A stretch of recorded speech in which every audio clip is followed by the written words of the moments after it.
नमस्कार जय जगन्नाथ। आज आम शुणा गोटे मजादार गल्प मरुभूमिर जहाज जहाँ लिखिं गोदावरी मिश्र। जहाज समुद्र रे पानी उपरे भासी भासी एक स्थान अन्य स्थान को जाए बोली समस्ते जानती। गोपाल दिने पुस्तक मरुभूमिर जहाज नाम पढ़िला। जहाज जे माटी उपरे किपरि भासी एक स्थान अपर स्थान को जापर से ताहा मनरे धारणा करि पारिला नहीं। से विषय रे ताहार सहपाठी मानू पचारिला किंतु केही संतोषजनक उत्तर दे पारिले नहीं। क्रमे गोपाल मरुभूमिर जहाज कथा मनरू पासरी पकाई निश्चिंत भावरे रहिला। केतेक वर्ष परे बयस बेसी हुअन्ते गोपाल भारत भ्रमण करिबा अभिप्राय गला। आजिकाली परी से समय रेलगाड़ी बसी यातायात करिबार सुविधा नथिला। गोपाल राजपुताना रे पहुँची देखिला जे से देश गोटाए प्रकांड मरुभूमि।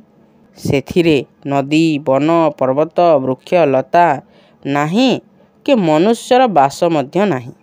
से भूमिर पृष्ठदेश केवल बाली और कंकर पूर्ण।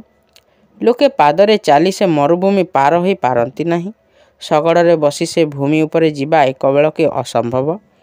एपरिकी घोड़ा हाथी तहिरे चलिबार असमर्थ हुअन्ति। लोके केवल ओटो उपरे बसी से प्रकांड मरुभूमि पार हुअन्ति। गोपाल गोटाए ओटर पिठिरे निजे बसी और तार खाद्यपेय एवं अन्यान्य जिनिस पत्र धरी राजपुतानारू प्रधान मरुभूमि थर पार होईगला। मरुभूमि चलिबा निमंते ओटर केते गुड़िए विशेषत्व अछि। मरुभूमि पानीर अभाव अत्यंत बेसी किंतु ओट अनेक दिन पानी न पी रही पारे। अन्यान्य जंतुंक परि ताहा सर्वदा खाद्य लोड़े नहीं। सुतरां मरुभूमि अनेक दिन धरी चलिबारे ताहार कौनसी असुविधा हुए नहीं।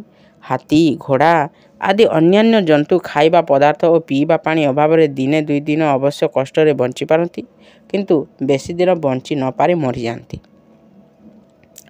ओट खाद्यपेय अभाव केबे मरुभूमि मरीथिबा कथा शुणा जाई नहीं।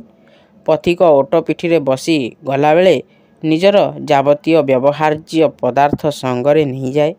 गोपाल निजर आवश्यकीय पदार्थ मान धरी ओट पिठिरे बसी मरुभूमि अतिक्रम कला बेले मरुभूमिर जहाज नामर तात्पर्य बुझी पारिला।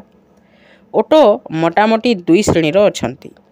एक श्रेणीर ओटंक पिठिरे गोटाए ओ अपर श्रेणीर ओटंक पिठिरे दुईटी कुज थाए। भारत वर्षर जो ओट देखा जाती सेमानक पिठिरे गोटाए मात्र कुज थाए। ओटर कुज कुजा मनुष्यों पिठिर कुज परी अनावश्यक बा अपकारी पदार्थ नुहे। ताहा मध्यरे चर्बी जमा होता है। ओट को खाइबा को न मिलिला बेले ताहार पिठिर कुजरु चर्बी आसी ताहाकु बल दिए। ओट एकादि क्रमे 5-6 दिन उपवास रहिले ताहार कुज आकार रे कमी जिबार देखा जाए। जो श्रेणीर ओटंकर 2 गोटी कुज थाए सेमाने अधिक समय न खाई बंची पारती। ओटर देहर वर्ण माटिया। ताहार पिठी तलु प्राय 5 हाथ उच्च हुए।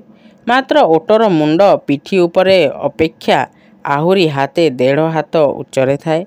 सेथिपाई पिलामाने उपर मुआ होई उद्धत भावरे चलिले तांकु ओट बोली गाली दिया जाए। ओटर पिठिरे बोझ लदा हेला बेले ताहा हाथी परी आंठू माड़ी बसी जाए। बोझ ओह्लाइबा बेले मध्य सेही परी बसी पड़े।